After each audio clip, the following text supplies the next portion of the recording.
পশ্চিম মেদিনীপুরের জেলাশাসকের সঙ্গে সাক্ষাৎ করেন ওড়িশা থেকে ফিরে আসা ফেরিওয়ালারা।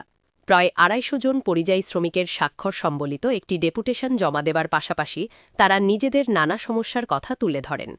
এই সাক্ষাতে উপস্থিত ছিলেন পশ্চিম মেদিনীপুর মাইগ্রেন্ট লেবার ডেভেলপমেন্ট কমিটির সদস্য ড সাফিন আলী।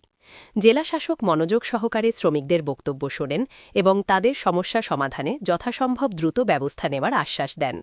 তিনি আরও জানান, পরিযায়ী শ্রমিকদের নাম সরকারি পোর্টালে নথিভুক্ত করার জন্য শীঘ্রই বিশেষ ক্যাম্পের ব্যবস্থা করা হবে বলে জানায় পশ্চিম মেদিনীপুর জেলা। আমরা জেলা শাসকের কাছে এসেছিলাম। এই যে আমাদের সঙ্গে দুজন মাইগ্রেন্ট লেবার আছেন, সুবল নায়েক এবং জাহাঙ্গীর খান। ওনারা উড়িষ্যায় অত্যাচারিত হয়েছেন। আমরা জেলা শাসকের কাছে আমি বিইংয়ে একজন মাইগ্রেন্ট লেবার ডেভেলপমেন্ট কমিটির মেম্বার হয়ে এনাদেরকে সঙ্গে নিয়ে এসেছিলাম জেলা শাসকের কাছে। তাদের দাবি দাওয়া তুলতে, এদের যে অবস্থা, বর্তমান অবস্থা, যে কাজবাজ নেই, ইনকাম নেই, এই যে দুরবস্থা, এটা তোলার জন্য। এবং আমরা প্রায় 200 থেকে 250 জনের আমরা সই নিয়ে এসেছিলাম। এই সই স্বাক্ষর সহ আমরা একটা ডেপুটেশন দিয়েছি এবং আমাদের জেলা শাসক আমাদেরকে একটা আশ্বাস দিয়েছেন যে এনাদেরকে একটা সুরাহা কিছু করার জন্য।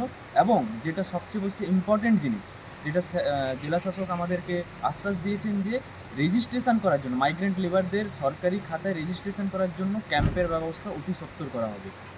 এনাদের সামনেই এই আশ্বাস আমাদের জেলা শাসক।